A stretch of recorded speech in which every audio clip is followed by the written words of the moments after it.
দুই পক্ষ মারামারি বাজছে, একজন প্রভাবশালী আর একজন নিম্ন শ্রেণীর মানুষ। তো ওই জায়গায় প্রশাসন উপস্থিত, প্রশাসন গেছে।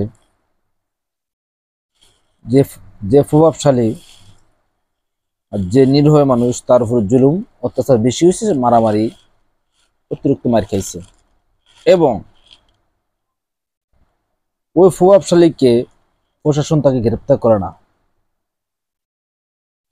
প্রশাসন তাকে আইনের আওতায় আনা না। কারণ কি জানেন?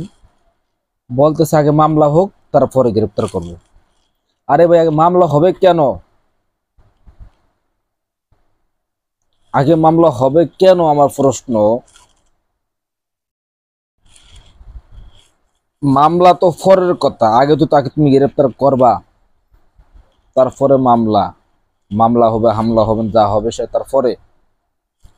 তুমি তো আগে তাকে আইনের আওতায় আনা উচিত ছিল। তোমরা বলতেছো যে আগে মামলা হোক। ভাই, তোমরা এই দেশের সন্তান, আমরাও এই দেশের সন্তান। যে প্রভাবশালী সেও এই দেশের সন্তান। কিন্তু তোমরা যে তাদেরকে ভয় পেয়ে সঠিকভাবে রাষ্ট্র পরিচালনা করো না, কিন্তু ভুলে দেও না এক সরকার ফলাইছে কিভাবে, তোমাদের উপর কি অত্যাচার হয়েছে।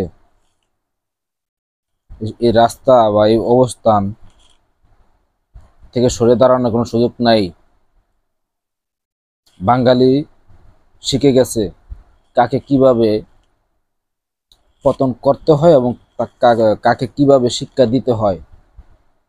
বাঙালিদেরকে এবং কাউকে বাধ্য করিও না এরম কাজ করার জন্য, ঠিক আছে? এই দেশে সকলের অধিকার আছে কথা বলার, সকলের অধিকার আছে, বুঝছেননি? সকলেই ভালো হয়ে যান, যারা রাষ্ট্র পরিচালনা করেন ভালোভাবে করেন। ধন্যবাদ সবাইকে।